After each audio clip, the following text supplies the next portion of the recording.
What's up, everybody? Welcome into Group Chat Football Live. I'm Peter Ariz alongside D Money, and this is our daily college football show talking everything transfer portal related, recruiting related, coaching related, and this thing has slowed down in terms of the transfer portal, D, but the 2026 recruiting class is heating up across the country. A lot of decisions already being made, and we're seeing a big slate of junior days across the country. We've been covering them pretty extensively here the last few days, and we're going to talk about some more today, starting with Alabama. But your thoughts on some of these guys who are starting to make these top decisions? I mean, is this now what you would consider a period where pretty much every day there's going to be these top 4-star to 5-star guys that are committing? Yeah, look, first of all, recruiting season, this is what we grew up on, right? This is what we fell in love with. The portal is cool. We're learning it. It's different, but recruiting is really the fun stuff. And still, when you look at the national championship game, that's where the meat of these national champions is built. So I think with the unofficial visits, you're seeing these giant junior days. They're followed by other unofficial visits, preceded by unofficial visits. So I think that's why you're starting to see names come off the board. Of course, you have the official visits there in the summer, but just like in the old recruiting times, you had commits before the official visits. The difference now is the official visits are in June, July, as opposed to December, January. So everything's just kind of moving up. So we'll start with Alabama, obviously a program that we always expect to recruit at a very high level. And they're expecting 25 to 30 prospects on campus this weekend. Who do you want to start with here? Because again, it's one of those where it's a smaller list maybe than some schools, but it's an absolutely elite list. 4 names added in. Bama 247, Brett Greenberg, did a great job compiling this list here, but 4 names added on Thursday afternoon: Xavier McDonald, Lasiah Jackson, Chris Booker, and KJ Ford. Again, 25 to 30 guys expected. But where do you want to start, D? Yeah, I'm going to start in state because, look, when you look at Alabama, I thought Kalen Board did an outstanding job recruiting his first year, met or exceeded expectations. You're talking about number 4 class in the country, coast to coast, including the West Coast.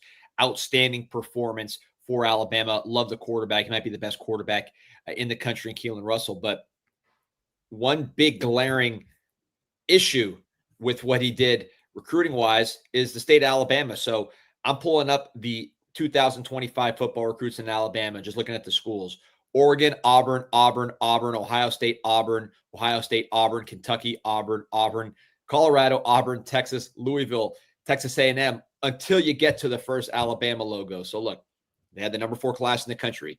I'm not going to make this more than it is, but the state of Alabama doesn't just produce highly ranked players. It produces players that are very, very good at the college level and at the pro level. These are guys that are well coached. These are guys that, quite frankly, are often underrated and perform very well at the next level. There you see the list here. So I am a huge fan of Alabama players in general, and I think, this is not what you want to see even in a top 5 class. So Alabama is clearly taking steps to correct that. When you look at some of the in-state guys that are visiting this weekend, you already have a commit from Zion Gibson from Gadsden, Alabama, big-time cornerback prospect, Jabarius Goror, 2027 edge player. So there's a lot of Bama guys already in the fold, but some critical names on campus. And you start right there with the number 2 wide receiver in the country, according to 247. Number 7, according to the composite, Darian Morgan from Alex City, Alabama, 6'4", 210, just a huge bodied receiver. And when you watch his highlights, guy's a 6'4" high jumper on top of being 6'4". So this dude can really jump, also runs the hurdles. The speed is solid, 11-12 in the 100 meters, and he plays like that when you watch him on film. But it's the size and it's the ability to catch the ball in a crowd. Repeatedly on these highlights, you see him making contested catches over 1, 2, 3, 4 defenders. You have Ryan Williams on campus, who's as dynamic as they get. This is a different type of player, but someone who I think can help you right away because of his body type and what you're seeing right there, the ability to track the football. We love comparisons. To me, I'm getting big time Alshon Jeffrey vibes from him. Obviously, a bigger bodied receiver, and a lot of times with these big receivers, we try to pigeonhole them into being, maybe he'll grow into a tight end. He's a high school senior, but this is a guy that the body control in the air, the movement skills, you see it all. I mean, you see the ability to high point the football on an island with a cornerback. I mean, that's just a really tough ask. He's someone that I think demands a second set of eyes, and I think you talk about potentially pairing him with a Ryan Williams down the line here. It's kind of like pick your poison. Look, it might be a short-lived pairing because I don't think Ryan Williams is going to last in college past year 3, but this is a guy that could play right away. So I think there is a potential for overlap there. And one thing to note, and you've seen this just reading some of the reports from Alabama insiders, and it makes sense. The relationships with the in-state guys, as far as the coaches, the people around high school football, it takes time. You can't just go in there as Kalen DeBoer and get that right away. It's why maybe that first class had more of a national feel. It takes time to build those relationships, and hopefully you see the fruit of that here with players like this who, it's not just a one-day recruitment. It's not just a one-year recruitment. It's a multi-year recruitment with a lot of calls and a lot of relationships. You see his leaping ability there on that last clip. I mean, he's really a difference maker at the wide receiver spot. So we'll stay in state here with Anthony Tank Jones, a versatile defender, basketball player as well. I mean, you're talking about a guy at 6'3.5", 240. It's tough to really pigeonhole him into a position right now as we pull up his highlights here, and you'll see what I'm talking about. Yeah, the more I watch this guy, the more I like him. Obviously, a highly rated player, a 5-star on the composite, I believe. You see him, he's not the longest player, just from a pure size standpoint. He's a big guy. They call him Tank, but it's not like for where he's ranked, the size doesn't jump out at you. The explosiveness doesn't jump out at you from his, in terms of speed. He's not running 4.5, but this guy is just a football player. His movements are like a football player's movements, although he also plays basketball. There you see him at tight end. Just a lot of functional athleticism, quickness, balance, short area explosiveness, power, which I think is probably the most underrated trait in football, the ability not just to have strength, but to get low and explode with power. He's making play after play. Crafty pass rusher. He doesn't just beat you with speed. He's got multiple moves there. You're seeing dip. You see him play wildcat quarterback a little bit, which to me is always an indicator of just athleticism and trust from your coaching staff.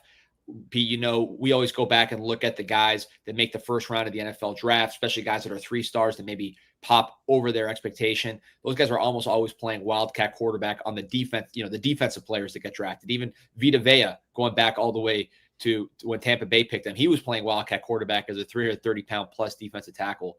So that athleticism to me is telling. And this is a guy that I don't know whether he's going to be a defensive end. You see him lining up there at defensive tackle. I'm not sure that's where he ends up. But let's say a rush end. I think his versatility and overall ability will really shine. I'm gonna pull up his 247 page right now, but you're kind of describing like a Micah Parsons sort of player. I wouldn't say the twitch is the same. Right. But body type wise, I'm saying he was listed as 6'3", 235 coming out of high school on his 247 page. So that's Twitch Micah Parsons is a different sort of beast there. But in terms of height and weight, I think, and what the position could end up being. Yeah, you see him there playing wildcat. You see him. I mean, he's doing all kinds of stuff. Pete, help me out here. Melvin Ingram, from South Carolina, another versatile playmaker who it didn't look perfect body-wise, and he was probably a little shorter here than Jones, but somebody who played this role and was just such a great athlete, such a great football player that he always made an impact. I could see some of that in him as well. Yeah, without a doubt. So look, those guys will be in Tuscaloosa this weekend as we continue to go down the line here. And look, we're not going to show the highlights of everyone, but Cam Johnson, I'm not sure if you mentioned him, from Muscle Shoals, edge rusher, will be on campus. Emmanuel Ruffin from Bessemer, Alabama. Xavier Crowell from Jackson, Alabama a recent reclassification to this class. So those are some of the other local Alabama guys. Again, 25 to 30 names. This is when you look at these junior days, you have to think that these are high priority targets for, I'm not saying everyone does it this way, but we're looking at Alabama right now, 25 to 30 guys as we continue to go down this list. If you're there, you're most likely someone that Alabama would take a commitment from in a heartbeat. Yeah, well, look, some of this is evaluation, right? You're Alabama. You're not just taking everybody. You're turning down blue chip, in some cases even 5-star players. So you want to see how guys interact. You want to see how just their personalities. You want to see their size. Maybe these are guys you've seen on film, but you haven't seen them truly in person. You want to see how they stack up physically with guys in their class, guys in their position. So I think that's part of it as well. But one guy, Pete, that is not from Alabama, from probably the most hotly contested recruiting area on the planet, Atlanta, Georgia area, where everybody's recruiting, stands out from a size standpoint. I'm assuming, because it certainly looks that way on film, and that is Jordan Edmonds, 6'2.5" corner, number 5 corner in the country, 175 from that Atlanta area. You're talking about a guy who looks the part and who plays all kinds of positions. You see him returning kicks. You see him playing corner here. You see him playing wide receiver. You see him on the hardwood throwing down dunks in transition. Here he is as a tackler, able to get it done. Just somebody who, think about the Atlanta area for cornerbacks. It has been an absolute factory. Teams like Clemson, have done work there with the AJ Terrells of the world. But Atlanta in general, from a defensive back standpoint, that should, the safety position, look at Kyle Hamilton, right? It's just an area that's producing a lot of really, really good pros. And if you're Alabama, you're built your brand on having big, talented cornerbacks. This is somebody who fits the bill to a T. And then a few other guys from Georgia who will be there. Lasiah Jackson from Leesburg, Kamari Brooks from Bogart, Georgia, Bear McWhorter from White, Georgia, Chris Booker from Atlanta. And then, of course, Florida. There's going to always be some Florida in the mix when you talk about Alabama. They've done very well in the state over the years. We both want to talk about someone in Grant Wise here who we think is very undervalued as a 3-star. We know that Miami is on him hot. His dad played at Miami. Oregon just sent a whole bunch of their coaches out to go see him. So this is a 3-star who we see right now is wanted at Miami, one of the best O-line schools in the country right now. At Oregon, another, every year a program that puts out big-time offensive linemen. And Alabama, we all know what Alabama does with offensive linemen too. So a 3-star who's garnering big-time interest from those 3 schools.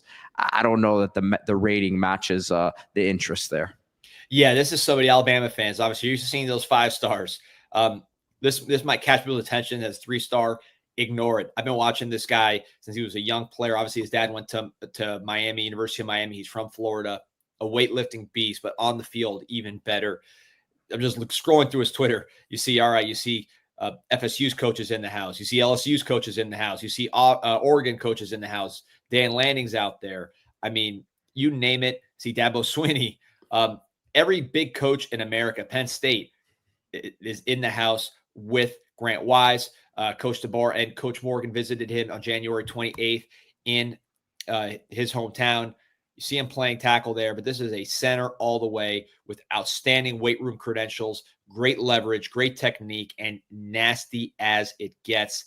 I love these practice clips, man. We need more of this right here on Huddle. Yeah. And look, the truth is his game clips are even nastier. I mean, pancake after pancake. If you're a fan of Alabama and want to check this guy out, I mean, his game film is as good as it gets. He's had every great coach in the country, including Alabama's brain trust in the house. This is somebody who Miami is going to fight tooth and nail to get, but I think Alabama's got a lot of momentum with this player. He's visited multiple times, and he'd be a huge addition to their room.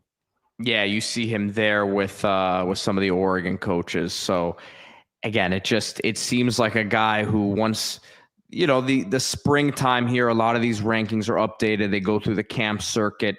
A lot of the senior film across the country is reviewed, or senior film, junior film for this class, and rankings are updated. I fully expect him to be someone who takes a big leap. Yep, he should. But the bottom line is this is a priority player for a lot of programs. Alabama's one of them. And I think of all the out-of-state schools, Alabama might have the most juice with this player. And then one last player to highlight here, Tristan Keys at wide receiver, who will be on campus. Highly rated guy, very familiar with Alabama's quarterback commit because he was there with Russell at the Under Armour game, playing as an underclassman, number 1 receiver in the country, depending who you ask. 6'2", 175 from Hattiesburg, Mississippi, basketball player, gangly, athletic frame, not the skinniest guy in the world. He's wiry, he's sturdy, he's got big hands, he can pluck the ball. What I like about him, he can go up and get the football, and when he lands with balance. He's not just going all out to catch the ball. He's catching it and landing with work to do. Fluid, still a lot of moving parts in the way he moves, but I think he's going to keep getting better and more athletic. State finalist in the 110-meter hurdles, the triple jump, the high jump, track athlete, just off the charts. Good after the catch. I wouldn't say he's elite after the catch, but he competes after the catch. And somebody who, we just talked about some strong receivers that Alabama's brought on campus. This guy's right in the mix with all of them. Not that far away. Obviously, the Mississippi schools are going to battle like crazy. Every team in the South is going to battle like crazy. Every team in the country is going to battle like crazy for this guy. But if you're Alabama, the physical traits, they're popping on the tape here. And I say he's not the best after the catch. I mean, that was pretty good right there. Yeah. So it's not like he can't get it done after the catch. He can do it all. He's a 5-star twitchy. receiver. He's twitchy though. You can see that twitch without a doubt. Looks like some of these, you mentioned those Mississippi schools. Looks like some of those Ole Miss receivers that have come through there recently. Yeah, I mean, look, right now the Deep South is where it's at for wide receivers. There you're seeing some more of that burst. I don't know. You want to take that statement back? He's so good with the ball in the air that you forget what he does after the catch. But I mean, I think this guy's just scratching the surface. I think he's ready to play right away, but I think he's still. Look at there. You see right there. You see how he lands and is able to. I've seen enough. I need to turn that off, man. I'm getting too excited over here. Yeah. Again, yeah. I say, talk about after the catch. When we saw Ryan Williams last year, so we're kind of spoiled when it comes to these 5-star receivers after the catch, the Corey and Moore. But yeah, I mean, listen, he's a 5-star receiver for a reason, and I'll take that comment back. He's good at everything, and the track background speaks for itself. Guys, remember to hit that like button and subscribe to the channel. We have almost 20 live viewers here. Appreciate everyone who's on with us. Remember to get in the comments section. Let us know what else you guys want to see here on the page, on our show, Group Chat Football Live. And, ask questions, and we'll get to them as best as we can. So taking a little break here from recruiting before we have a bunch of 2026 news that popped over the last 24 hours or so. Bill Belichick has made another hire in Chapel Hill, as Natron Means is going to be the running back coach there. Coach Means was previously at North Carolina the last few years as an analyst under Mac Brown, has experience at multiple HBCU stops. Of course, Carolina fans will remember him as one of the best running backs in school history. Had a nice run in the NFL for a few years there. And D, it's funny, I was watching his highlights. He was a little bit before my time. I was watching his highlights before this, and I was like, man, because I remember the name, but again, very, very vaguely. And I said, man, this guy was a beast. He says, you're telling me this is a 6'2", 250-pound back with feet in his time. And a guy who's been around Chapel Hill. We've seen this now. Belichick has kept a few people from the last staff. Freddie Kitchens going to be the offensive coordinator there, and also bring in some of his own guys, including his son Steve Belichick on the defensive side of the ball. But with Means, you're getting a guy who played the game, who played at the school, has been there, understands what they have on the roster, and probably has a really good idea, being from North Carolina, in terms of the relationships in the state and things of that nature. So from the outside looking in, I really love this hire for Carolina. Yeah, Natron Means business, as we used to call him back in the day. Chris Berman, I can just picture him saying that. North Carolina native, a lot of experience as far as a coach at the HBCU level. Winston-Salem Winston-Salem State. I have to try that. That's a tongue twister right there. Fayetteville State, became an analyst at UNC.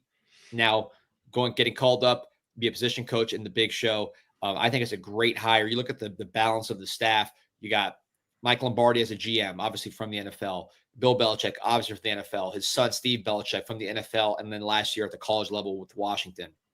Freddie Kitchens, experience with both the NFL and college and North Carolina. Mike Prefer, more of a special teams NFL guy. Coach Mondo with the DBs, we've talked about him a bunch. College guy. Natron Means, college coach, but pro experience as a player. Bob Diaco, big-time college guy. Will Friend, Garrick McGee, college guy. So it's a mix of college and pro, which is what you think makes sense, right? Given that neither side is going to have all the answers for how to get it done to build a pro-style program at the college level. You got to combine it. As a back, we all know this guy was big, physical, had some experience in Florida, played at Jacksonville for a little while. So he's going to have some Florida boys to coach. Talk about Davion Goz, Bullet Goz, 326 yards last year, 4 touchdowns, bigger, more physical back. Been watching him since he was a young youth football sensation here in South Florida. JoJo Troop, another highly productive state championship back from Florida. We did a video on him, I want to say yesterday or a couple days ago, Pete. A couple days ago, yeah. Yeah, bowling ball type back from the Tampa area here in Florida. So 2 guys that have similar running styles to what he had. I mean, I don't know if they're as big as he was. That's pretty unique, but they're big physical backs. I think he's going to know how to coach them to take care of their body, use their body, and produce at the highest levels. Yeah, without a doubt. I love this hire. And I mean, look, he's a guy who I'm surprised it's taken him to this point to get an opportunity here to be a position coach. A guy who's been in coaching now for some years and again played at the highest level, right? So congratulations to him, and I see nothing but success from this move for Coach Belichick and the Tar Heels. Yeah, and look, you can recruit too, right? These former players, if they put the effort, there's a lot of cachet when you played in Super Bowls and done the things he's done. Right, and you said it, if they put the effort, because some of these former pros, man, they've done so much in their careers, and they probably are in some of these recruiting battles and are like, man, forget this kid. He can go somewhere else. I don't need him, and that's. I'm not, obviously that doesn't happen with all these former players, but I feel like that is something that people don't talk about, that probably does happen. Yeah. Look, it's kind of a butt kissing job, right? When you're when you're recruiting. So if you're a millionaire, right, been famous for a long time, you're not necessarily that eager to kiss a 17-year-old's butt, but that's part of the job. And the cachet goes a long way. If they do put forth the requisite effort. So we said we'd talk 2026 commits, and we have about 4 of them here to get to. We'll start with one of the top safeties in America, Zach Fort, who committed to Georgia, and he's the 5th commit of the class for the Bulldogs. Some people said that Michigan was actually the favorite for him coming, the last week or so. So this one did catch some people by surprise. But a guy from IMG Academy who, as you note here, is the first and only 4-year captain at IMG, which, shoot, we can go down a list of guys who have played their first-round picks and great college players, and to say that he's the first and only one to do that has to mean something. Especially at the position like safety, which is such an intangibles position. Look at how quickly he diagnoses there. Strong player, has some pop, some strike when he arrives, can run well, but I wouldn't say he's a freak of nature like a Malachi Starks. It's more about the IQ, the ability to see things, which at safety is by far the most important thing. You look at the NFL, the top safeties are not the guys that are the freaks of nature. That helps. It's nice to be like a Sean Taylor or Malachi Starks where it's all of the above. Caleb Downs, right? But this is a guy who has good traits, very good physicality, solid size, good burst, but really, really good IQ, ability to diagnose, tone-setting personality, and ability to hit. He went to the Polynesian Bowl with all the older players, and he stood out immediately just with his football IQ, his knowledge of the game. IMG guys typically are ready to play early. So, I think this makes a lot of sense for Georgia. You've become a safety factory. I mean, going back years, but recently with not only Malachi Starks, but KJ Bolden last year, that was probably the best young safety in college football. So love the pickup, love the fit, and really love IMG players in general. I know it's a factory, but these guys, the training does pay off. We've seen time and time again where these guys get into college ready to play early, freshman All-Americas every single year without fail. And I think this is a guy that if you look at just the track record of both Georgia safeties and IMG players, you could see him making an instant impact, just like he did in high school. And when you say the training, it's not just the weight room training. It's the day in, day out discipline where it's like they're already college players, right? They aren't. Some of these guys are the man at their high school, and they can kind of do what they want, right? And then they'll show up on Friday nights and they'll still play, right? Whether or not they maybe weren't in class earlier that week or stuff like that. So that stuff just doesn't go at IMG. And you're just from the standpoint of being ready right away, there's less of an adjustment period. And you look at, this is a guy who's originally from California. And then you look at the schools that he chose: Georgia over Ohio State, Notre Dame, Alabama. I mentioned Michigan was also considered to be in the mix there. So these are the sort of recruiting battles that if you're Georgia, you do pretty well with over the years. Yeah, and although this is a safety, shout out to cornerbacks coach for Georgia, Dante Williams, a West Coast guy who was able to get this done with a Los Angeles native in Zach Fort. This is someone who could play both safety positions, field, boundary. He could play that nickel star position, which Georgia likes a physical player at that spot. You look at the quote. Here's some of the IMG staff on Fort when he first got to IMG. They said we had Carnell Tate, number one receiver in the country, now at Ohio State. We had all kinds of guys that were highly ranked and touted.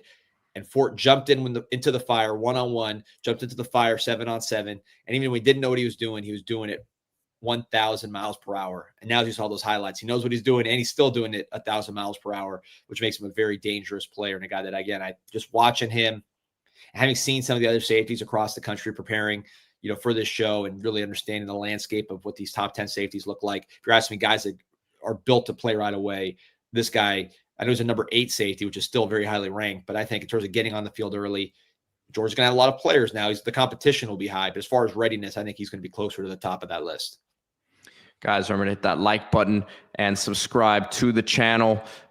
Georgia fans will continue to be tracking your program, man. A lot of interesting change this offseason, obviously, but everyone's still going to expect Georgia to be in that top 4 to 5. So a lot of things change, but much still remains the same there in Athens. So now to a program we've spoken a lot about the last week plus because of their presence in the national championship and a lot of these moves kind of getting postponed to the last week plus here. And that's Notre Dame going on this 2026 class, and top 5 interior offensive lineman Tyler Merrill has committed to the Fighting Irish. ESPN has Merrill rated as the number 1 player in the state of Pennsylvania, number 6 offensive tackle on ESPN's ratings. But a lot of people have him projecting as an interior guy at the next level. And Notre Dame, we just continue to see them load up with talented, big offensive linemen. Yeah, look, the Notre Dame getting an elite offensive lineman, that's not a surprise. Class moves up to number 5 nationally, going ahead of Tennessee, ahead of USC. Already got some interior linemen committed: Sullivan, Garvin, Ben Nichols, both from the state of Michigan. But Merrill, I think the size makes him pretty unique at 6'5", 338. I seen him listed as a tackle, but I think guard is probably the way to go. But man, this is just a giant. And when you pull up the film, chose the Irish over Alabama, Clemson, Penn State. I mean, all the trappings of a big time prospect from Mechanicsburg, Virginia, Harrisburg, Pennsylvania. Sorry, Mechanicsburg, Pennsylvania, Harrisburg area, hometown of Shane Gillis, one of the best comedians going right now. But this is a guy who you see the size. He's playing tackle, but again, I see him more interior guy. He's just swallowing people. Look at the power and the strike You feel bad for that kid. You see him here on special teams playing defensive tackle. Not the most explosive pass block you ever see, but you see the pure size, just kind of boop, getting that hand up. So it's the benefit of being, 6'5", 338. But you do see him play some defensive tackle. You see him pull, which I believe right here. You see him, that's just knocking some guy and burying him. But you do see him pull. You see some of the athleticism that allowed him to at least survive a tackle at the high school level. And look at these games, man. Look at the crowd, man. This is a guy who's playing big time football out there. Yeah, and really it's the strike that jumps out. Some of these big guys, they just kind of lean into you. They don't strike. But this guy, boom, just again swallows these guys up. He delivers a punch on top of the nasty finishing demeanor. Really everything you look for in a Notre Dame offensive lineman. You're at a point now in the Notre Dame program where a guy like Coogan, a guy like Rocco Spindler, these guys are starting caliber players at any school in the country, and they're walking out the door because the young talent's so good. You're not sweating it. It doesn't seem like, really, because it is the kind of players you're recruiting, you're adding. It's just a pipeline at this point, and I like the size of this guy just because Notre Dame's had really big, good players. That's not really anything new, but this is going to be one of the bigger players I think that Notre Dame's had on the offensive line, and you see him getting out of space, no problem. Really, really talented guy. Excited to see what he brings to the table. Harrisburg, Pennsylvania area. So Penn State could have been in this or was in this mix. They could have easily grabbed this guy, but he ends up going to the Fighting Irish, and it's a huge, huge win for Marcus Freeman and the boys. Tom Lemming, one of the OGs in the recruiting world, who I think we both really respect his opinion. He gets in on the ground level and sees these guys up close all over the country. And he said Notre Dame landed one of the nation's top O-line prospects a couple minutes ago, getting a commitment from Tyler Merrill, 6'5", 330. Versatile. He can play tackle or guard. I had given him a 4-star plus rating. Big time run blocker with agility and balance. Yeah, and look at the quote, kind of old school guy right here. This is his quote about the commitment. He said, he was with Caleb Davis, the director of recruiting. They were talking the entire day. They were at the Notre Dame hockey game, talked to his parents, and he said, hey, I think I want to make the decision to come here. There's no point in stringing these schools along, dancing around, and going on 6 more visits if I know where my heart truly is. So my parents said, if you think this is the right place, you should definitely go here. So no nonsense, no performance. Exactly what you want with your nasty interior alignment of the future. So love the fit, love the player, and it just looks like a Notre Dame offensive lineman. Yep, expect them to continue keeping it rolling there on the O-line, and look, it should be another top 3 to 5 class in terms of what they bring. And the thing about these guys too is it seems like they all come in ready to go. There isn't as much offensive line, such a position in development, and it just seems like these guys, their bodies come in more ready than other schools. Like there's less room that they need to grow one way or another compared to some of these other places. That's what it seems like on the outside looking in. Yeah, and you mentioned another top 3-5 class. I mean, really, that's how these guys have performed. But in terms of recruiting rankings, you go back year in, year out. Notre Dame's in that 9 to 12 range pretty much every single year of the past few, really 5 years.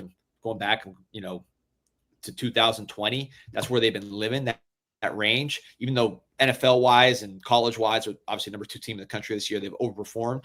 But I think this year, with the momentum of what they did on the field, going to the championship game, breaking through a couple barriers there, Marcus Freeman really entrenched. No questions about him being the man. You could see them get into that Ohio State, Georgia, Alabama, Texas territory. They're in the top 5. It's very possible. They're in it right now.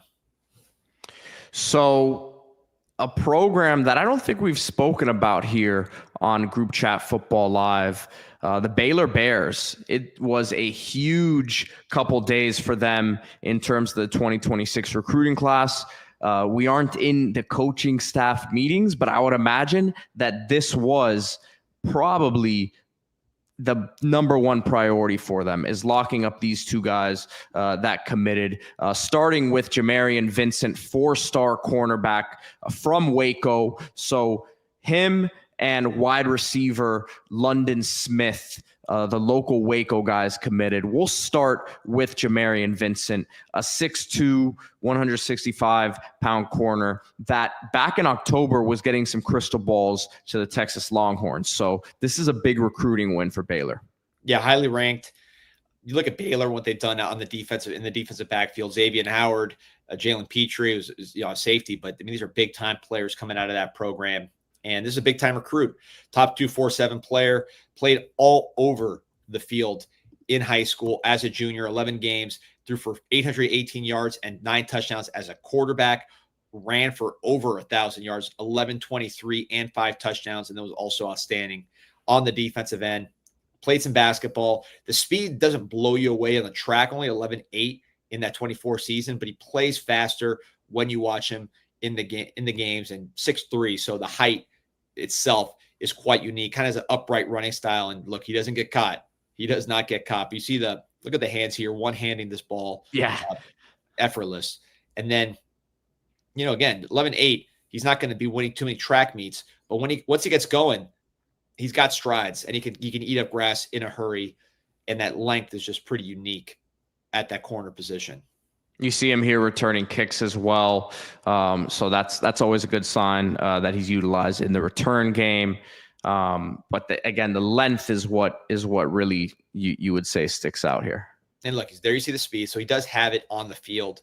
You mentioned they trust him enough to be a returner. They also trust him enough to be the quarterback, as we see right here. So the level of trust in this guy is huge from his coaching staff. And there again, the strides. Once he gets striding, he can go. He maybe doesn't have the initial stop or start, right, that some of these guys have that allows him to have those really fast 100-meter times, 40-yard dash times. But this guy is a long strider, a fluid athlete, a competitor, a gamer. I mean, his quarterback clips don't look that bad. He's seeing the field. Doesn't maybe not have the arm to be Sawyer Robertson or some of these other guys that you're bringing in there for the the offensive coordinator, Big Jake, your boy, who's really been putting up numbers. But I think as a defensive back prospect, the length, the speed, the versatility, all things you love. And he was not the only Waco product, as we mentioned, who committed to the Bears over the past couple of days. London Smith, a legacy recruit here at wide receiver, a guy who is another top 247 recruit. So both of them are. So that's why I was saying in the beginning, like this had to be a priority to keep two of the best prospects in Waco home. And London Smith here, as we'll turn the clips on, a really crafty receiver, good quicks, runs a bunch of different routes. He's not just a get deep guy or screen guy. So really good player here if you're a Baylor Bears fan. Yeah, I like this guy. I like how he moves. A basketball player, you see him filling up the bucket, right? I mean, how many points did this guy score in high school? 1,000 career points. Yeah. I'll show you here. Yeah, here it is. So 1,000 career points and counting. And you see the size here in the basketball uniform as well. Yeah, so the size, the fluidity on the basketball court. I see him pulling up, shooting threes. He's a highly skilled player. And then at the wide receiver position, he's a craftsman. Some Baylor, you've seen some track stars there. Tyquan Thornton from right here in Miami, Florida. He was more of a track guy. They've had a run of really, really fast wide receivers that got drafted. This guy to me is much more of a technician, knows how to use his body, has route running, can separate. He's not just a contested catch guy, but he can make contested catches, diving catches. Just seems fluid and easy to me with a good body type. When you want a receiver, more so to me than pure speed, it's not like this guy's slow, but more so than just pure track speed, is the ability to sink your hips, get in and out of your breaks, sense movement, sense angles, really have a feel for getting open. There you see him on defense, so the versatility and toughness is there. I really, really like this guy. Of the two, this is the one that excites me, I think, even more, just because of the fit as a wide receiver, using his strength, which physical strength to me is very, very underrated at the receiver position. You look at guys like Puka Nacua, AJ Brown, all the guys making it in the pros and doing work. They have some size to them, and this guy has that. And the production, there's a reason why he's such a highly rated player. Yeah, without a doubt. And you see here, let me pull it up. a coach, Coach Hughes, who's the defensive line coach at Waco University High School, which is where I believe Jamarian Vincent goes to school. I might be wrong. It might be London Smith. Let me look it up here. But he says double or nothing. So you see the local community is getting behind it. It's got to be an exciting thing, you know. Yeah, well, it's actually Connolly High School for Jamarian Vincent, University High School for it's London Smith at University. Yep. So, Waco's not it's not small town, but it's not, Los Angeles, Atlanta. So I'm sure these guys grew up playing with each other, on the same team against each other. Basketball, of course, they're playing as well. So this is part of recruiting, especially in the post-LeBron era, right? It's like everybody always wants to team up. So you get these guys to team up, put it on for the home court. That's huge for a program like Baylor, which has recruited well lately. I mean, you had the number 3 class in the Big 12 last year, top 35 type class. Not bad at all, but you want to keep building on what you had on that finish you had, which was outstanding. Yeah, really nice momentum at the end of the season there for them. So I expect them to continue making some moves here. And it's nice you get these guys locked in early. You can build around them. I'm sure they'll be doing a lot of recruiting locally as well in Texas, to try to get other guys. And then you have your corner, you have your receiver there. So building blocks on both sides of the football. Yeah, we talked about another video, Walker White, who was a transfer this cycle, but really more of a recruit because he's so young. I think that's going to be a perfect replacement for Sawyer Robertson down the road, whether he's throwing it to London or whoever he's throwing it to. I think he's going to be a seamless replacement for Sawyer Robertson. And, if you're Jake Spavital, you're loving what you got here with some of these athletes. We'll see what side of the ball Vincent winds up on, but with some of these athletes and these big arm quarterbacks. All right, everybody. Appreciate you all for joining us today on Group Chat Football Live. Again, this is our daily show. We talk recruiting across the country. We talk transfer portal, which is put to a bit of a pause here. There's still some grad transfers out there now, and if there's anyone that we need to keep you guys updated on, we will if those commitments pop. But turning our focus here to spring football as well, which is going to start across the country here in the next few weeks. Workouts are ongoing. So going to start to get those reports trickling in from these workouts, early impressions from freshmen. And we'll keep you all updated here on Group Chat Football Live. Remember to hit that like button, subscribe to the channel, really helping us grow.